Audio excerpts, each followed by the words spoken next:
Hello guys, ako po pala isang bagong content creator. Sana po ay matulungan nyo akong umangat at supportahan nyo ako sa mga video ko. Bilang isang small content creator ay tutulungan ko din po kayong umangat. Sana po ay wala kayong sawang magsuporta.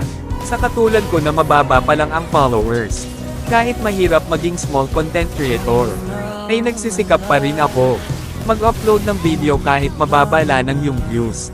Basta ang importante, ay masaya ka sa anumang ang ginagawa mo, bilang isang small content creator. Dahil, yung mga sikat ay, sa small content creator din sila galing. Kaya mga idol, ang mapapayo ko sa inyo, ay huwag kayong panhinaan ng loob. Magtulungan tayo, bago matapos yung video. Pa-like at pa-follow na rin mga idol, laking tulong na rin sa akin. Maraming salamat.